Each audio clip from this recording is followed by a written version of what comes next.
Ah! This is not what I wanted. Why does it say this? This is wrong. What the fuck? What the fuck am I looking at? No. Ah, there we go. My fucking music. What the fuck? I don't hear anything. Jesus Christ. What is going on? I was not prepared. I was not prepared for this. Where is anything? I hear nothing. Nothing! Hello? Hello? Hello? Hello? Hello? Hello?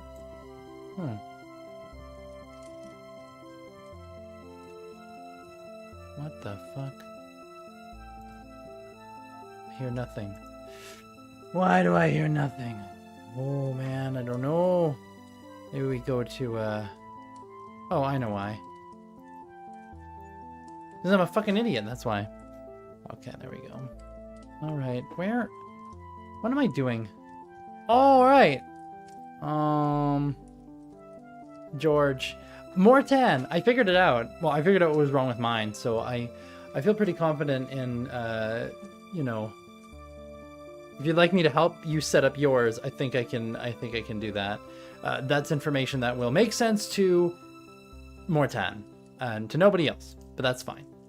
Perfectly fine. Oh dear. That's not what I wanted to do.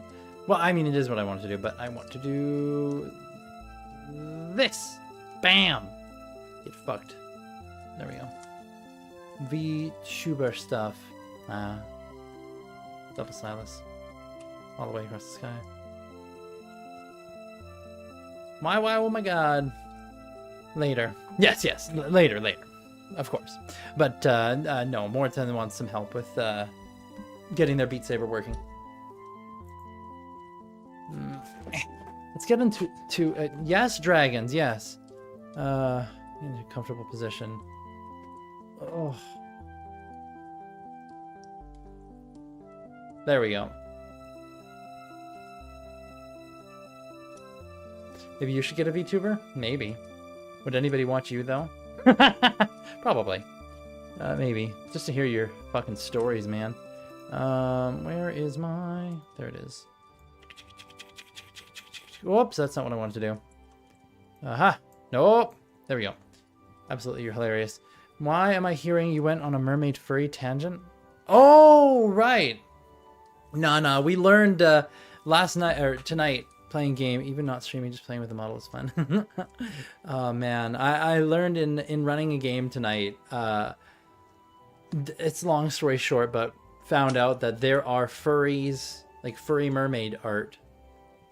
Yep, I did not know that. I did not know that there was, I mean, it makes sense, you know, but there are furmaids, and I did not know that, you know. I never would have expected that, but you know what? I really should have. I mean, there's the mermaid community and the fur community, and then mermaids. I mean, it just, you know, I'm sure there's furries out there who want to be mermaids and mermaids out there who want to be furries. I mean, there's something for everybody, right? Yeah. What's the program that Rytess uses? Same one that I use, if you mean for her model. If you mean for her model, she's using Vinyan. Vinyan? Yeah. Same as me. Same as me. Yeah. Yeah. She uses Vinyan to animate the model, which is the same thing I use. Actually, same thing Morten uses. Morten also uses VC Face because there's certain parts of the tracking in Vinyan that they don't like. I prefer the Vinyan tracking because Vinyan makes you cry. I prefer the Vinyan tracking because it can do the blend shapes properly. Two different things I can do with my mouth. And this one, even like it can extrapolate even without having like an iPhone. So, you know. Now, if I had an iPhone, that would be yeah, you would use both for different parts. Are you able to set it up where Vinyan can still use its like blend shape tracking, whereas VC can use its own tracking? Maybe I'll have to ask you what you're doing. Anyway, I have a book here. The Eye of Argon by Jim Theus.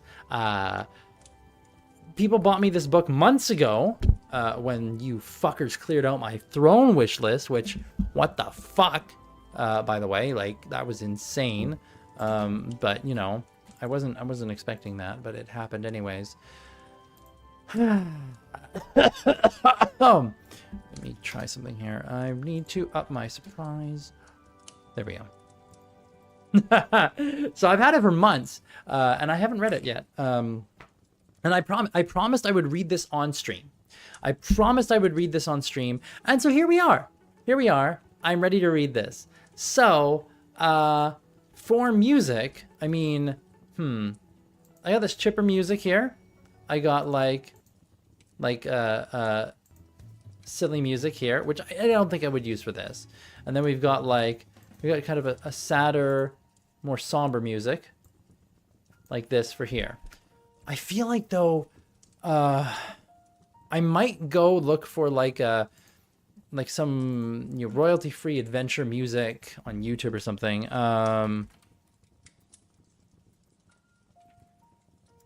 Yeah, something like adventure background. I don't know. Before your leap motion broke, you used it through the VC face. But for the voice tracing in VC face, locomotion tracking, I use it for expressions. Everything else is PNN. Ah, makes sense. Oh, let's try something here. I'm going to try.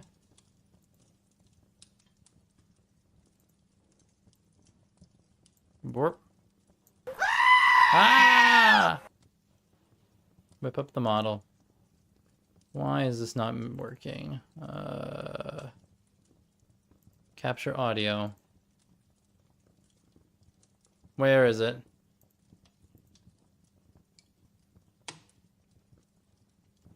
That's not what I want. Delete that. Yes. Okay, I know what I need to do. I know what I need to do.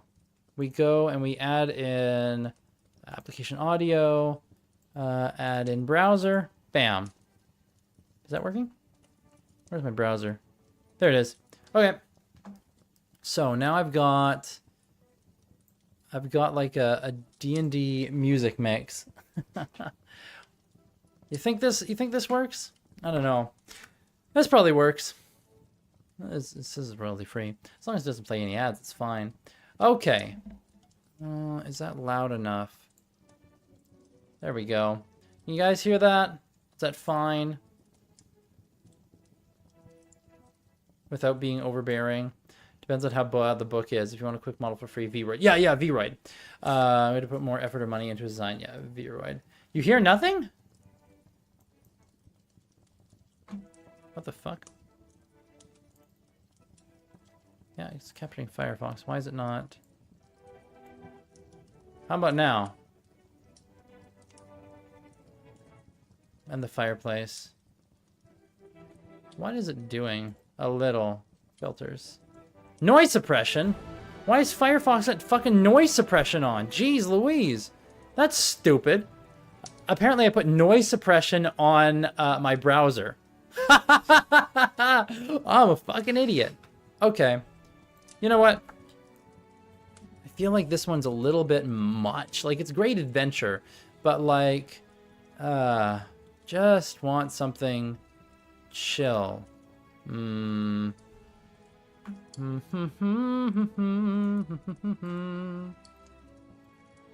cringe adventure.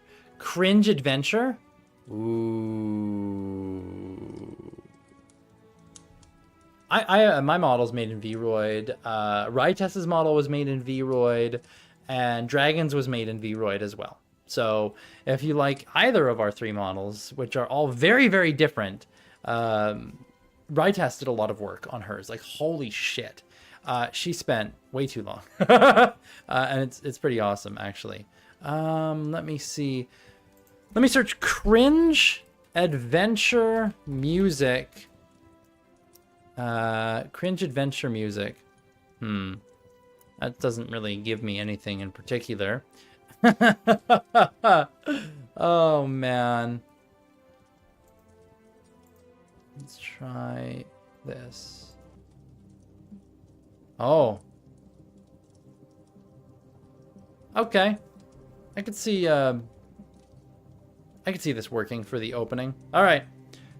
The Eye of Argon by Jim Theus.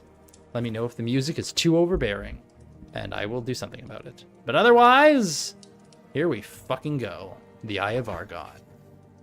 Fine. Here we go. We're gonna skip ahead of the little preface area. Can you hear the this already here? Can you hear the me turning the pages? By the way, I don't know if you can hear that. Let me actually check. What am I on? Yes. Perfect.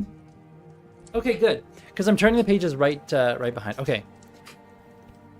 All right, you ready for this? The Eye of Argon.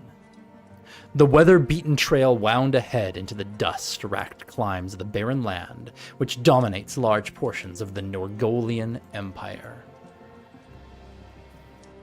Age-worn hoofprints, smothered by the sifting sands of time, shone dully against the dust-splattered crusts of earth.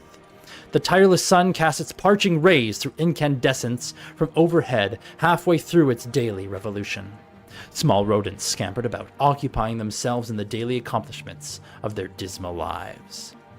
Dust sprayed over 3 heaving mounts in blinding clouds, while they bore the burdensome cargoes of their struggling overseers. "Prepare to embrace your creators in the Stygian haunts of hell, barbarian," gasped the first soldier. "Only after you have kissed the fleeting stead of death, wretch," returned Grigner. A sweeping blade of flashing steel riveted from the massive barbarian's hide, enameled shield, as his rippling right arm thrust forth, sending a steel-shod blade to the hilt into the soldier's vital organs. The disemboweled mercenary crumpled from his saddle and sank to the clouded sward, sprinkling the parched dust with crimson droplets of escaping life fluid. The enthused barbarian swiveled about, his shock of fiery red hair tossed robustly in the humid air currents as he faced the attack of the defeated soldier's fellow-in-arms. "Damn you, barbarian!" shrieked the soldier as he observed his comrade in death. A gleaming scimitar smote a heavy blow against the renegade's spiked helmet, bringing a heavy cloud over the accordion's misting brain. Shaking off the effects of the pounding blow to his head, Grigner brought down his scarlet-streaked edge against the soldier's crudely forged hauberk, clanging harmlessly to the left side of his opponent. The soldier's steed whinnied as he directed the horse back from the driving blade of the barbarian. Grigner leashed his mount forward as the hoarsely piercing battle cry of his wilderness-bred race resounded from his grinding lungs. A twirling blade bounced harmlessly from the mighty thief's buckler as his roiling right arm cleft upward, sending a foot of blinding steel ripping through the Cimmerian's exposed gullet. A gasp to gurgle from the soldier's writhing mouth as he tumbled to the golden sand at his feet and wormed agonizingly in his deathbed. Grigner's emerald green orbs glared lustfully at the wallowing soldier struggling before his chestnut-swirling mount. His scowling voice reverberated over the dying form in a tone of mocking mirth. "You city-bred dogs should learn not to antagonize your better." Reining his weary mount ahead, Grigner resumed his journey to the Norgolian city of Gorzam, hoping to discover wine, women, and adventure to boil the wild blood coursing through his savage veins. The trek to Gorzam was forced upon Grigner when the soldiers of Kryn were leashed upon him by a faithless concubine he had wooed. His scandalous activities throughout the Cimmerian city had unleashed throngs of havoc and uproar among its refined patricians, leading them to tack a heavy reward over his head. He had barely managed to escape through the back entrance of the inn he had been guzzling in, as a squad of soldiers pounced upon him. After spilling a spout of blood from the leader of the mercenaries as he dismembered one of the officer's arms, he retreated to his mount to make his way toward Gorzam, rumored to contain hordes of plunder and many young wenches for any man who has the backbone to wrest them away.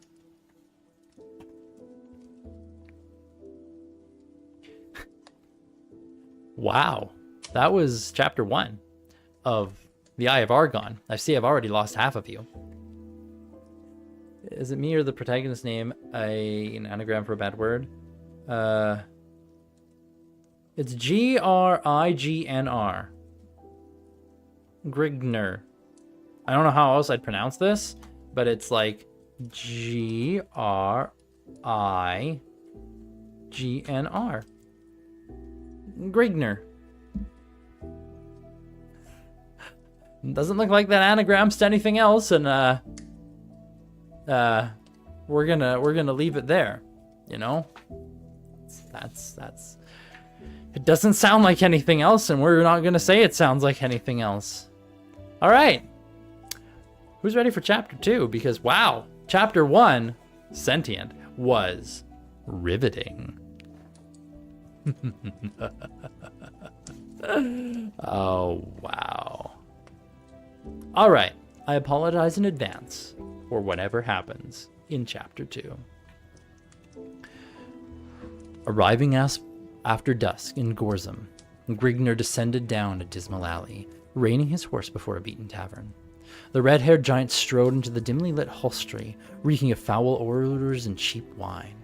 The air was heavy with choking fumes spewing from smoldering torches, encased within Thedan's earth-packed walls. Tables were clustered with groups of drunken thieves and cutthroats tossing dice or making love to willing prostitutes.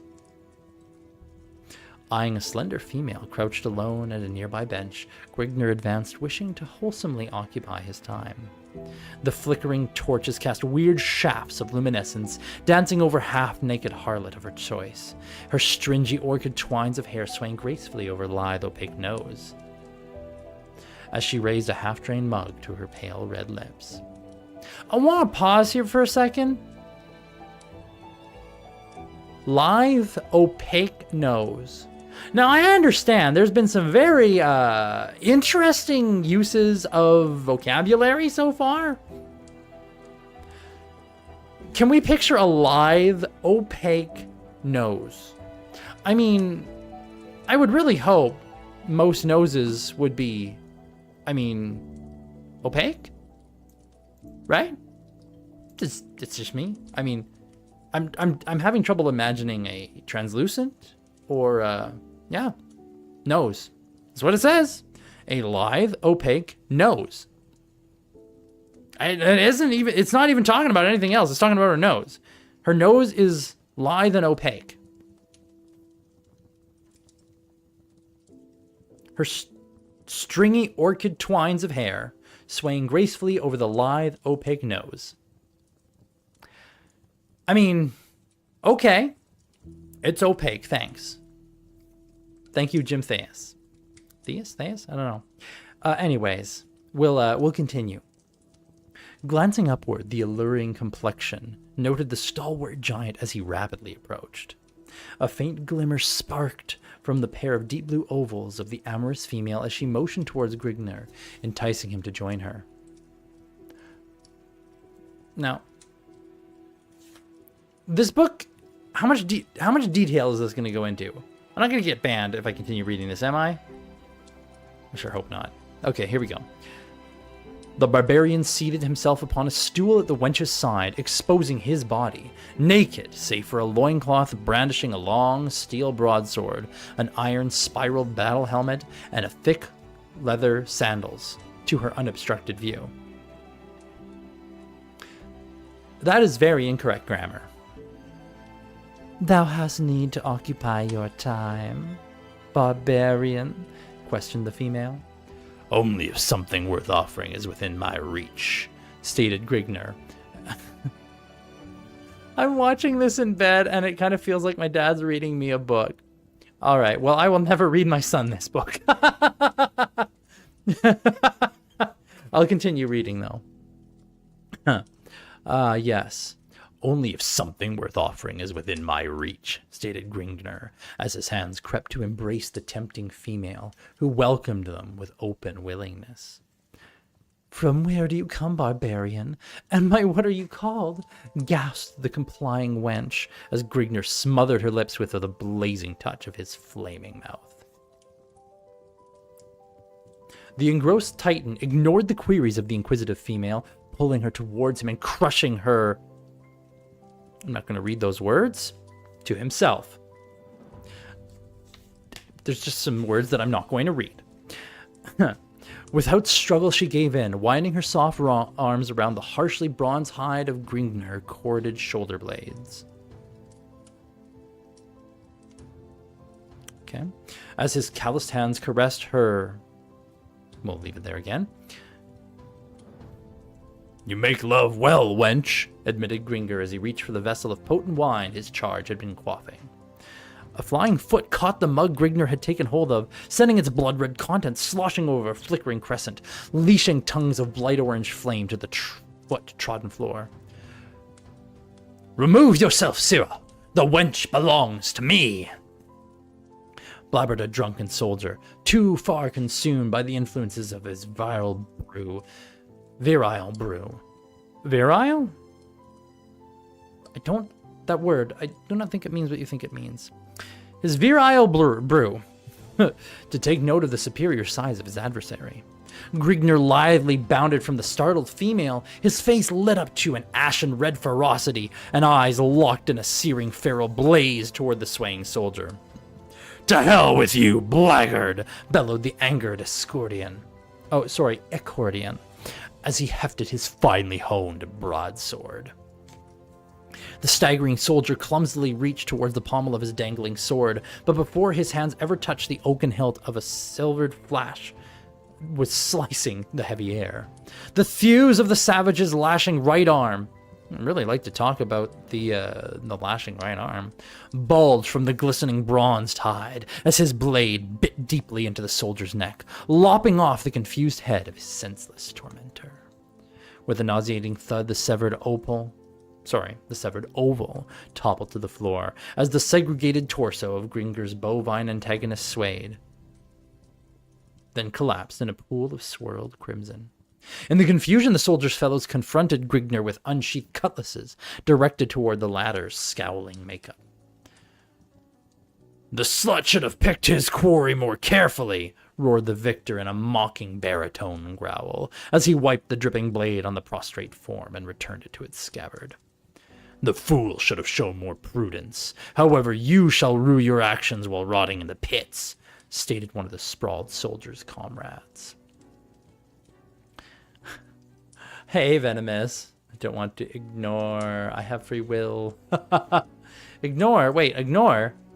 This shouldn't say ignore. It should say we're reading. Wait, what does it say? Does it say that people should be ignoring this? No. That was the previous one, though. Alright. What the fuck? Dommy mummy rogue character dominating wizard by sticking thumb in mouth while seducing, then assassination by slitting throat. What the fuck? What the fuck? What the fuck? I'm gonna actually reply to Rytest.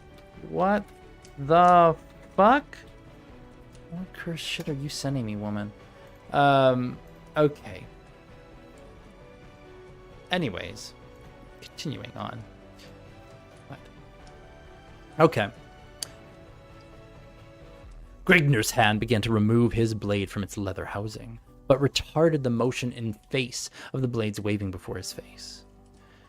Dismiss your hand from the hilt, barbarian, or you shall find a foot of steel sheathed in your gizzard. Gringner weighed his position in observing his plight, whereupon he took the soldier's advice as the only logical choice. To attempt to hack his way from his present predicament could only warrant certain death. He was of no mind to bring upon his own demise if an alternate path presented itself. The will to necessitate his life forced him to yield to the superior force in hopes of a moment of carelessness later upon the part of his captors, in which he could effect a more plausible means of escape. What is this book about? Would you like me to read the back of the book? I'll read the back of the book. The Eye of Argon by Jim Theus. This is not a hoax. Jim Theus was a real person who wrote The Eye of Argon in all seriousness as a teenager and published it into a fanzine, Osfan, in 1970. But the story did not pass into the oblivion that awaits most amateur fiction. Instead, a miracle happened and transcribed and photocopied text began to circulate in science fiction circles, gaining a wide and incredulous audience among both professionals and fans. It became the ultimate samizdat, an underground classic, and for more than 30 years it has been the subject of midnight readings at conventions as thousands have come to appreciate the negative genius of this amazing Ed Wood of prose. Voice actor 1000% also could see you being a DM. I am. I mean, Venomous. I'm a game master. That's what I do for a living.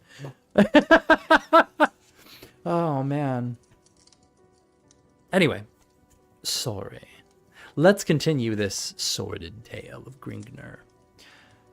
I like how Katie, like, fucking disappeared as soon as we started reading. It's like the kind of book I think she'd burn. Where were we? Ah, yes. You may steady your arms. I will go without a struggle. Your decision is a wise one, yet perhaps you would have been better off had you forced death. The soldier's mouth wrinkled to a sadistic grin of knowing mirth as he prodded his prisoner on with his sword point. After an indiscriminate period of marching through slinking alleyways and dim moon-lighted streets, the procession confronted a massive seraglio. The palace area was surrounded by an iron grating with a lush garden upon all sides. The group was admitted through the gilded gateway, and Gringner was led along a stone pathway bordered by plush vegetation lustfully enhanced by the moon's shimmering rays. Upon reaching the palace, the group was granted entrance and, after several minutes of explanation, led through several winding corridors to a richly draped chamber. Wow, this music is something else in the background. Confronting the group was a short, stocky man seated upon a golden throne. Tapestries of richly draped regal blue silk covered all walls of the chamber, while the steps leading to the throne were plated with sparkling white ivory. The man upon the throne had a naked wench seated at each of his arms, and a trusted advisor seated in back of him. At each corner of the chamber... I'm pretty sure that was meant to say corner, but that's corner. A guard stood at attention, with upraised pikes supported in their hands, golden chainmail adorning their torsos, and barred helmets emitting scarlet plumes enshrouding their heads. The man rose from his throne to the dais surrounding it. His plush turquoise robe dangled loosely from his chunky frame.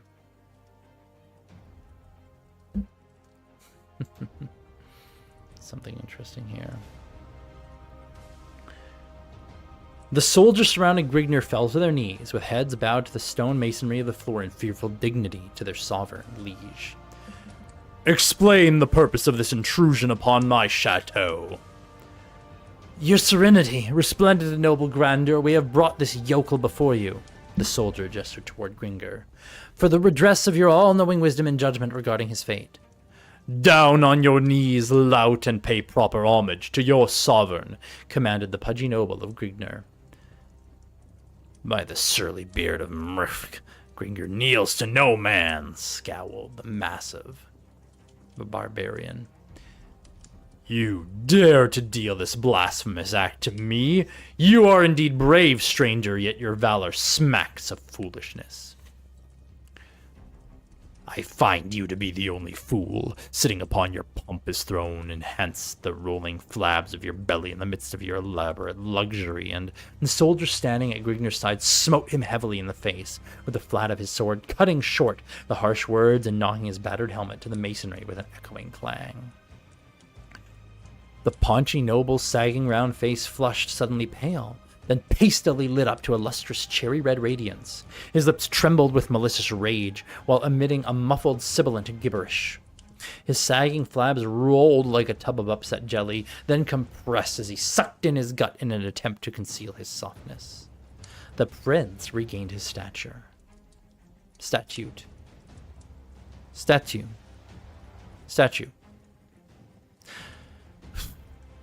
You know, there's a problem with this book. I know what word should be used, and it's not being used. Also, I'd like to see your VTuber model sentient. Man. Okay. The prince regained his statue, then spoke to the soldiers surrounding Grignr, his face conforming to an ugly expression of sadistic humor. Take this uncouth heathen to the vault of misery, and be sure that his agonies are long and drawn out before death can release him. As you wish, sire. Your command shall be heeded immediately, answered the soldier on the right of Grignr, as he stared into the barbarian's seemingly unaffected face. The advisor seated in the back of the noble slowly rose and advanced to the side of his master, motioning the wenches seated at his side to remove themselves. He lowered his head and whispered to the noble, Eminence, this punishment you have decreed will cause much misery to this scum, yet it will last only a short time, then release him to a land beyond the sufferings of the human body. Why not mellow him in one of the subterranean vaults for a few days, then send him to life labor in one of your buried mines? To one such as he, a life spent in the confinement of the Stygian pits will be an infinitely more appropriate and lasting torture. The noble cupped his drooping double chin in the folds of his brimming palm, meditating for a moment upon the rationality of the counselor's words, then raised his shaggy brown eyebrows and turned toward the advisor, eyes aglow. If I could voice any type of character, what would I want to voice? One that pays well.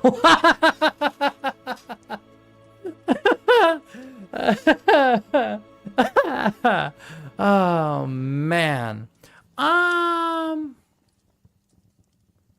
Main character side antagonist, smart goody two shoes. You know what? I really wouldn't mind father of 20. That's funny. I mean, I think honestly, I wouldn't be too fussed. I like to have fun with it, right? So like, I think I don't think I'd enjoy as much a character that takes themselves too seriously and they're not meant to be like a joke. Like a character that they take themselves really seriously, but like we know that it's supposed to be funny. That would be fun. But like one where it's, oh, we're like, you know, edgy Edgelord and like that's just the character.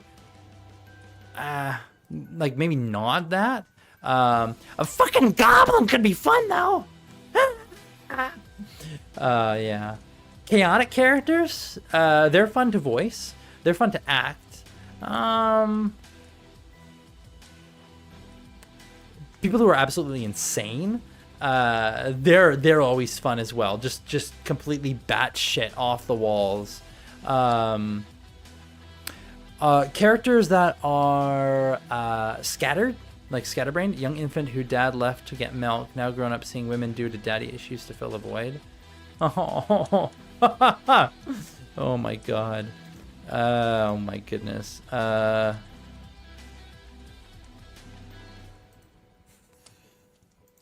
damn it, right ass. Over there. Yeah, I mean, you know, voices are fun. Voices are hard, Zamjay. They can be. Depends.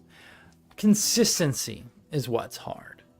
Like once you start I like the goblin, can't lie. Man, yeah, consistency can be difficult. Like if you've got like a bunch of voices for different characters, and then trying to remember like what voice did I use for this person, keeping that consistency can be a little bit more difficult sometimes. But you know, it's neat. Like reading a book like this, I think I've mixed up consistency of some of the voices sometimes, but like the Grignr character will probably keep him doing this voice like this. It might evolve a little bit over time, yes, but making more than just the same two voices is hard. I guess it can be. Like, you know, it's a skill. Like, I don't know. I feel like I got a bunch of different voices sometimes. There's our Lana voice, where we imitate Lana. Oh, God. That one I can't do very well all the time. No. You gotta repeat things that she said. No. Oh God. Or I mean, yeah, there's a bunch of things. Anyways, should we get back to the reading? All right, let's get back to the reading. Okay. Let's see here. Where was it? Tried making voices, they all just sound the same to you? Ah. You know, one of the things too that I find really helps with voices is, honestly, like if you're trying to record it and listen it back, having a really good quality microphone. A poor quality one can lose the nuance, and I've had that before where, like, oh, if I try making different voices, it just kind of sounds the same to me. But that was also, like, the mic I was using it wasn't very good. I like the mic I have now. I mean, I don't know. Talk to yourself a bunch. I agree. Nice mic does magic. Yeah. It can really help to hear the differences. Of course you made a femboy sentient. My better mic broke. Oh, well, that sucks. All right. Okay, we're going to continue reading. As always, Agathon. Ooh. AGA FND. Agathon. As always, Agathon, you speak with great wisdom. Your words ring of great knowledge concerning the nature of one such as he, saith the king. Noble. Oops, sorry. The noble turned toward the prisoner with a noticeable shimmer reflecting in his frog-like eyes, and his lips contorted to a greasy grin. I have decided to void my previous decree. The prisoner shall be removed to one of the palace's underground vaults. There he shall stay until I have decided that he is sufficiently simmered, whereupon he is to be allowed to spend the remainder of his days at labor in one of my mines. Upon hearing this, Grigner realized that his fate would be far less merciful than death to one such as he, who used to roaming the countryside as well. A life of confinement would be more than his body and mind could stand up to. This type of life would be immeasurably worse than death. I shall never understand the ways of your twisted civilization. I simply defend my honor and am condemned to life confinement by a pig who sits on his royal ass wooing whores and knows nothing of the affairs of the land he imagines to rule, lectures Grigner. Enough of this! Away with the slut before I lose my control. Seeing the peril of his position, Grigner searched for an opening. Crushing Prudence to the sward, he plowed into the soldier at his left arm, taking hold of his sword, and bounding to the dais supporting the prince before the startled guards could regain their composure. Agathon leapt Grigner and his sire, but found a sword blade permeating the length of his ribs before he could loose his weapon. The counselor slumped to his knees as Grigner slid his crimson blade from Agathon's ribcage. The fat prince stood undulating in insurmountable fear before the edge of the fiery manned comet, his flabs of jellied blubber pulsating to and fro in ripples of flowing terror. Where is your wisdom and power now, your majesty? Growled Grigner. The prince went rigid as Grigner discerned him glazing over his shoulder. He swiveled to note the cause of the noble's attention, raised his sword over his head, and prepared to leash a vicious downward cleft, but fell short as the haft of a steel-rimmed pike clashed against his unguarded skull. Then blackness and solitude, silence enshrouded, and ever peaceful reigned supreme. Before me, sirrah, before me as always, ha ha ha ha ha, nobly cackled. Hey, Toki, we're reading a book. It's awful. No. He just got knocked out. But the counselor just fucking died. Chapter 3. Wow, chapter 3 is literally one page, guys. Consciousness returned to Grigner in stigmatic pools as his mind gradually cleared of the cobwebs, cluttering its inner recesses. Yet the Stygian cloud of charcoal ebony remained, an incompatible shield of blackness enhanced by the bleak absence of sound. Grigner's muddled brain reeled from the shock of the blow he had received to the base of his skull. The events leading to his predicament were slow to filter back to him. He stickered with the notion that he was dead and had descended or sunk, however it may be, to the shadowed land beyond the aperture of the grave, but rejected this hypothesis when his memory sifted back within his grips. This was not the land of the dead. It was something infinitely more precarious than anything the grave could offer. Death promised an infinity of peace, not the finite misery of an inactive life of confined torture, forever concealed from the life-bearing shafts of the beloved rising sun.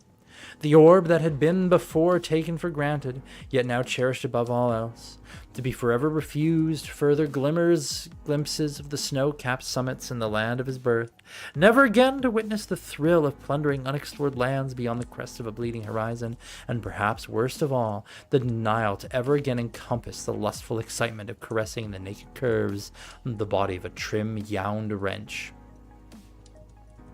A trim yound wench.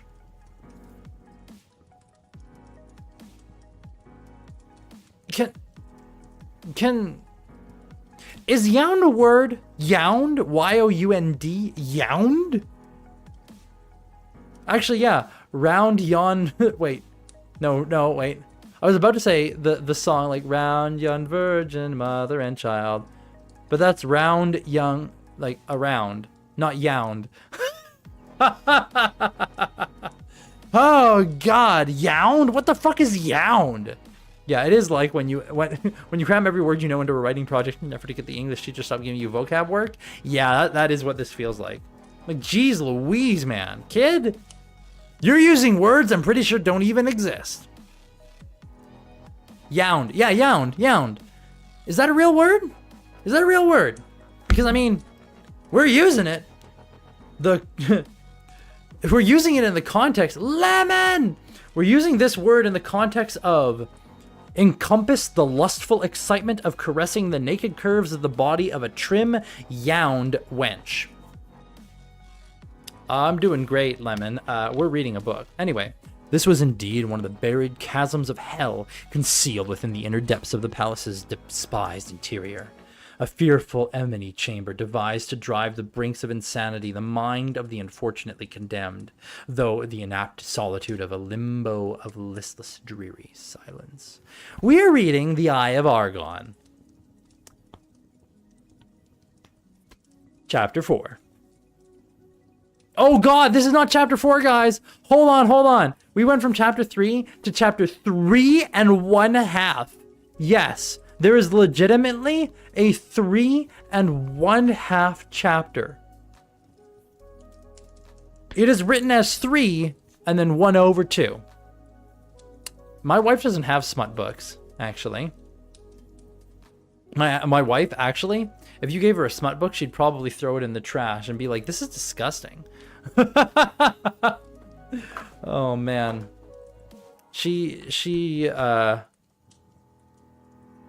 We'll just say smut is not her thing at all.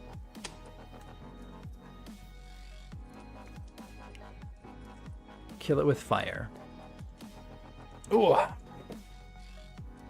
right, let's see here. But no.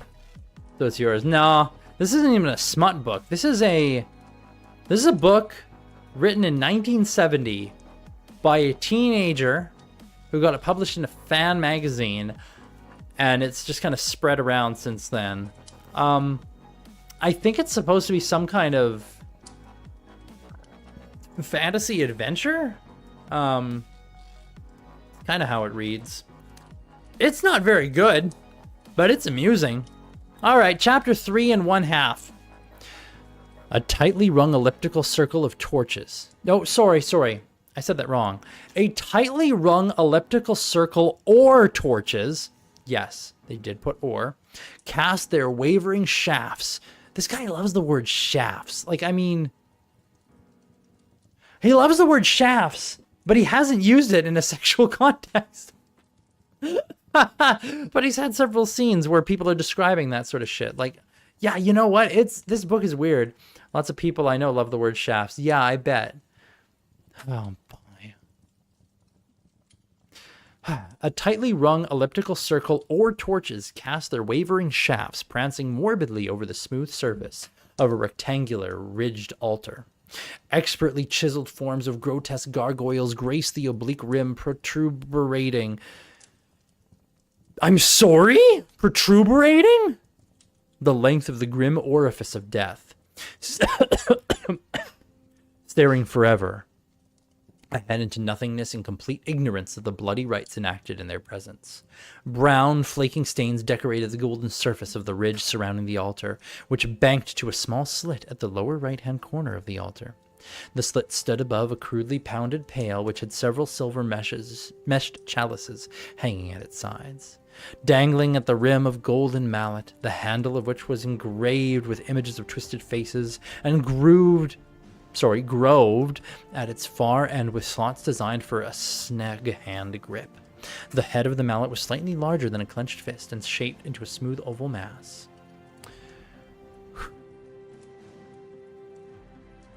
Orifice of death, like a stab wound or an anti-womb. Orifice of death. Oh my god. Some of the word combinations this person used are questionable at best. Encircling the marble altar was a congregation of leering shaman. Eerie chants of a bygone age originating unknown aeons before the memory of man were being uttered from the burned recesses of the acolyte's deep lungs.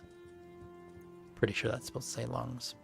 Orange paint was smeared in generous globules over the tops of the THW. I'm pretty sure that's supposed to be the priest's wrinkled, shaven scalps, while golden rings projected from the lobes of their pink ears. Ornate robes of luscious purple satin. That's not luscious. Lucior purple satin enclosed their bulging torsos. Attached around their waist with silvered silk lashes, latched with amity buckles in the shape of a morose, misshaped skulls. Dangling around their necks were oval-fashioned medallions held by thin gold chains, featuring in their centers blood-red rubies, which resembled crimson fetish eyeballs. Cushioning their bare feet were plush red felt slippers, with pointed golden spikes projecting from their tips.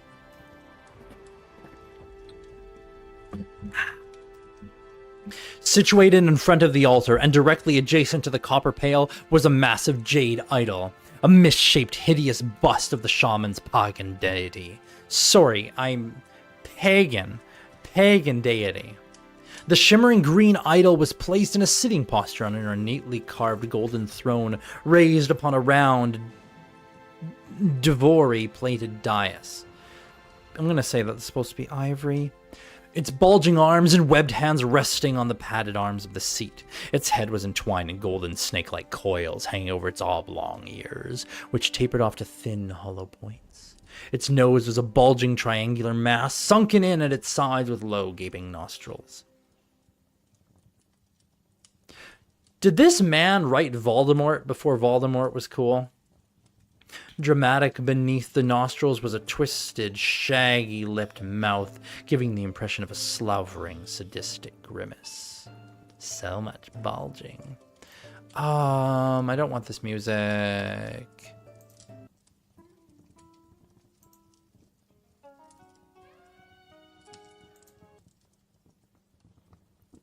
Epic emotional music. Sure. At the foot of the heathen deity, a slender, pale-faced female, naked but for a gold and jeweled harness enshrouding her huge outcropping breasts, supporting long silver laces which extended to her thigh, stood before the pearl-white field with noticeable shivers traveling up and down the length of her exquisitely molded body. Her delicate lips trembled beneath soft, narrow hands as she attempted to conceal herself from the piercing stare of the ambivalent idol. Glaring directly down towards her was the stony, cycloptic face of the bloated deity. Gaping from its single oblong socket was a scintillating, many-faceted scarlet emerald, a brilliant gem seeming to possess a life all of its own. A priceless, gleaming stone capable of domineering the wealth of conquering empires. The EYE of Argon.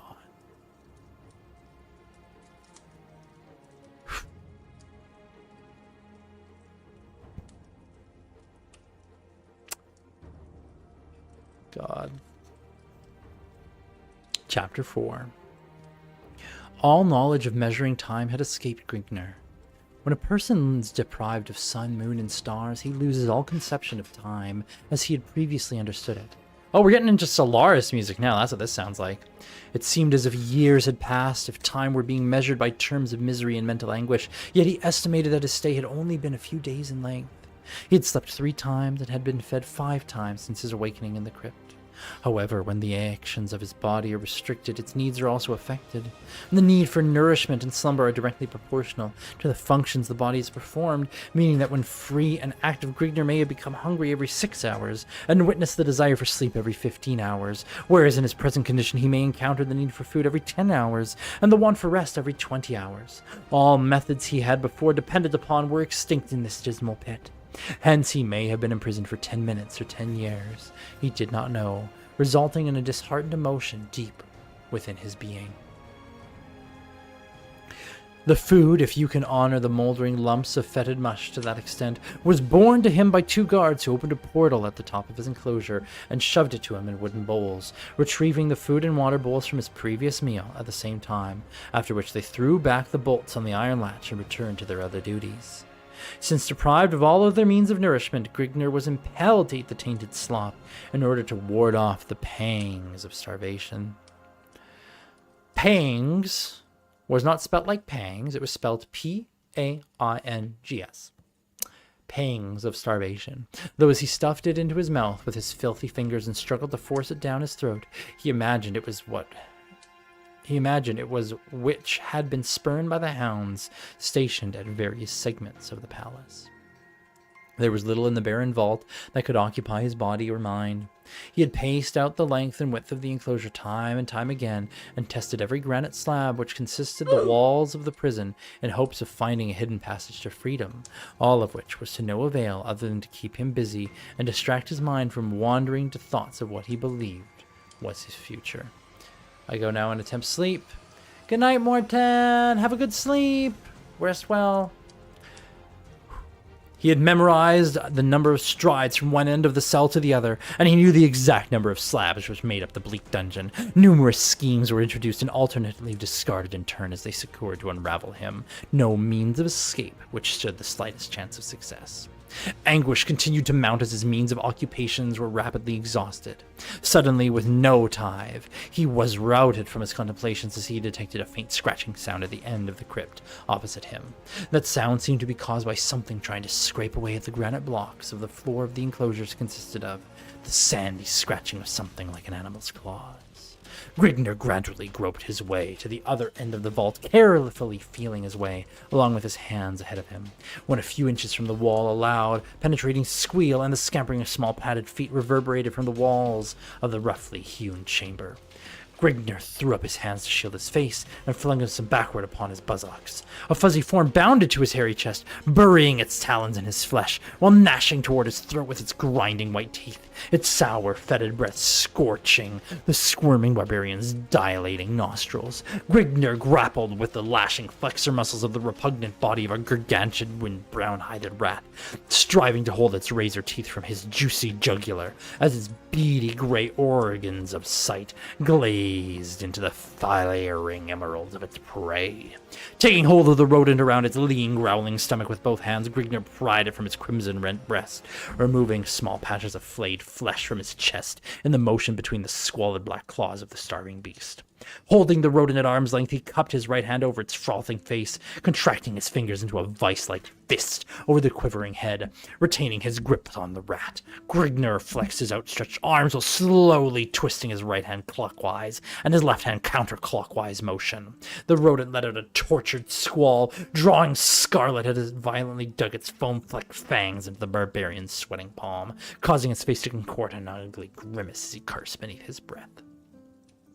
With a loud crack, the rodent's head parted from its squirming torso, sending out a sprinkling shower, of crimson gore, trailing a slimy string of disjointed vertebrae, snapping trachea, esophagus, and jugular, disjointed hyoid bone, morose purpled stretched hide, and blood-seared muscles. Flinging the broken body to the floor, Grigner shook his blood-streaked hands and wiped them against his thigh until dry, then wiped the blood that had showered his face from his eyes. Again sitting himself upon the jagged floor, he prepared to once more revamp his glum meditations. He told himself that as long as he still breathed the gust of life through his lungs, hope was not lost. He told himself this, but found it hard to comprehend in his gloomy surroundings. Yet he was still alive, his bulging sinews at their peak of marvel, his struggling mind floating in a myriad of impressed excellence of thought. Plot after plot sifted through his mind in energetic contemplations. Then it hit him. Minutes may have passed in silent thought or days, he could not tell, but he stumbled at last upon a plan that he considered as holding a slight margin of plausibility. He might die in the attempt, but he knew he would not submit without a final bloody struggle. It was not a foolproof plan, yet it built up a store of renewed vortex energy in his overwrought soul. Though he might perish in the execution of the escape, he would still be escaping the life of infinite torture in store for him.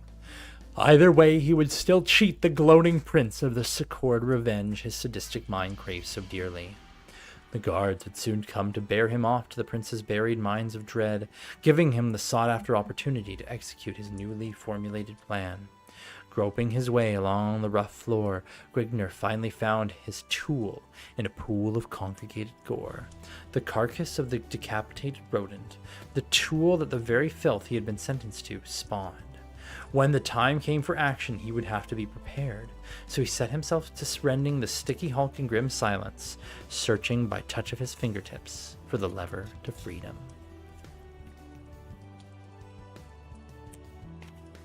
A pool of complicated gore. Pool of congealed gore, actually. Chapter 5. Up to the altar and be done with it, wench, ordered a fidgeting shaman as he gave the female a grim stare, accompanied by the wrinkling of his lips to a mirthful grin of delight.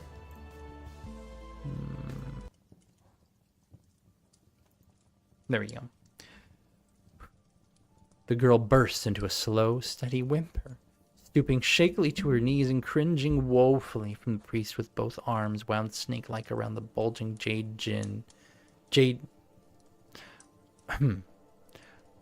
Cringing woefully from the priest with both arms wound snake-like around the bulging jade shin rising before her scantily attired figure.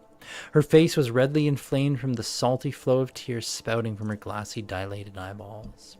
With short, heavy footfalls, the priest approached the female, his piercing stare never wavering from her quivering countenance. Halting before the terrified girl, he projected his arm outward and motioned her to arise with an upward motion of his hand. The girl's whimpering increased slightly as she sunk closer to the floor rather than rising. The flickering torches outlined her trim build with a weird ornate glow, as it cast a ghostly shadow dancing in horrid waves of splendor over smoothly worn whiteness of the marble-hewn altar. The shaman's lips curled back farther, exposing a set of blackened, decaying molars, which transformed his slovenly grin into a wide, greasy arc of sadistic mirth, and alternately interposed into the female a strong sensation of stomach-curdling nausea. "Have it as you will, female," gloated the enhanced priest, as he bent over at the waist, projecting his ape-like arms forward, and clasped the female's slender arms with his hairy round fists. With an inward surge of his biceps, he harshly jerked the trembling girl to his feet and smothered her salty, wet cheeks.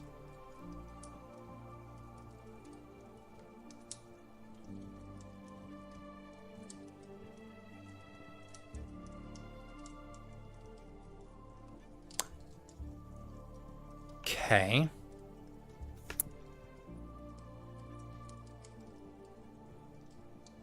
Oh, you don't. Okay, so Sentient, putting that scene of sexual assault aside, God, yeah. In Vroid, you need to export the file as a VRM. So you need to go to export in Vroid Studio and select the VRM option, and then when you save it as a VRM, then you can load the VRM into Vroid or into Vinyan. Also, if you send me the Vroid, I can blend shape it. Anyway,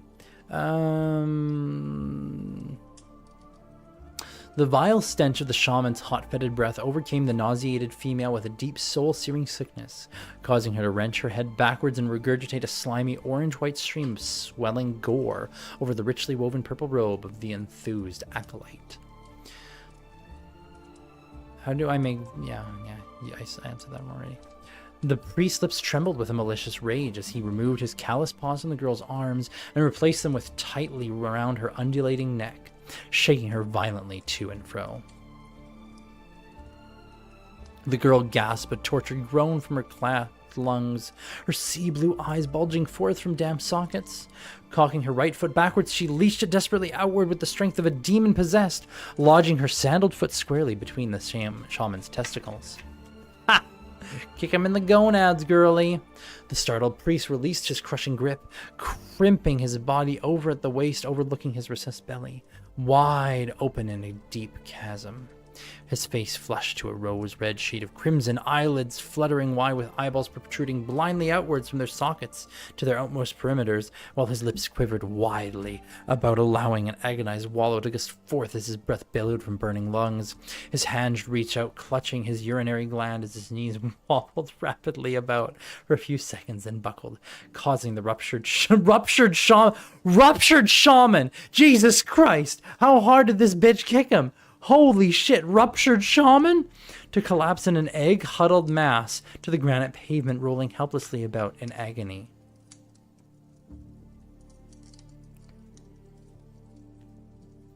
Wow! The pathetic screeches of the shaman groveling in dejected misery upon the hand-hewed granite-laid pavement, worn smooth by countless hours of arduous sweat and toil, a welter of ichor oozing through his clenched hands, attracted the perturbed attention of his comrades from their foetid ulations. The actions of this rebellious wench bespoke the credence of an unheard of sacrilege. Never before in a lost maze of untold eons had a chosen one dared to demonstrate such blasphemy in the face of the cult's idolic deity. The girl cowered in unrelenting terror, helpless in the face of the emblazoned acolyte's rage, her orchid-tussled face smothered betwixt her bulging bosom as she shut her curled lash tightly, hoping to open them and find herself awakening from a morbid nightmare. Yet the hand of destiny decreed her no such mercy. The antagonized pack of leering shaman conversed tensely upon her prostrate form, were entangled all too lividly in the grim web of reality.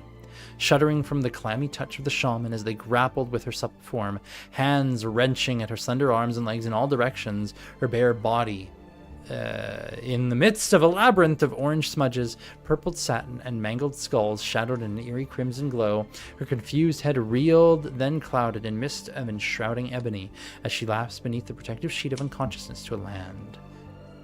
Peach and resign. Oh my god. This is a book. By the way, this is definitely a book. Holy shit, we're over halfway through. What the fuck? How many chapters are in this fucking book? Oh, wow. Oh. Your camera's on to Vina and is just playing a black screen. Well, you gotta load your avatar. So did you export the VRM? So Vroid Studio, did you export a VRM? Okay. Did you, in Vinyan, click Load Avatar, and then choose the avatar?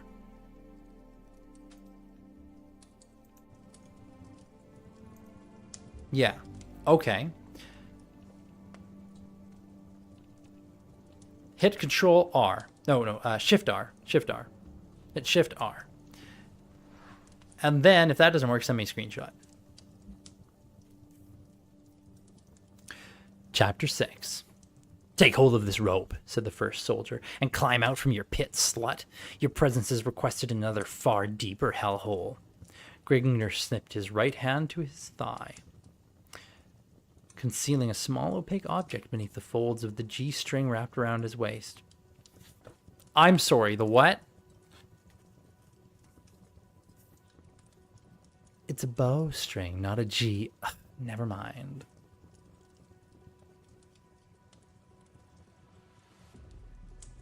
Brian Wells swelled in Gringner's cold, jade-squinting eyes, which, grown accustomed to the gloom of the Stygian pools of ebony engulfing him, were bedazzled and blinded by flickering radiance cast forth by the second soldier's resin torch.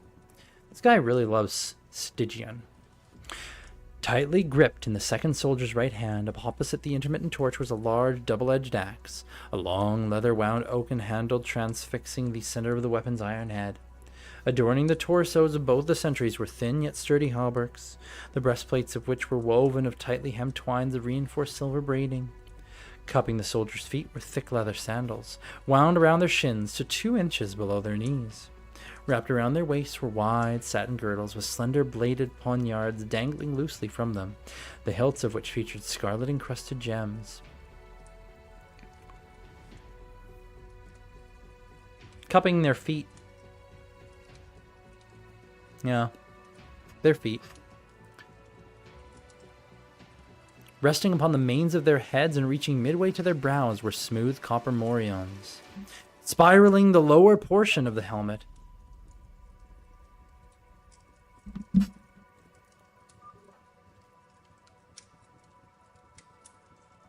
Ah, fuck. Well, that's it for now. That's it for tonight, folks. A baby has woke up, so it's time for me to go to bed. All right. Good night, everybody. Godspeed. I will see you next time where we continue this book another time. Bye.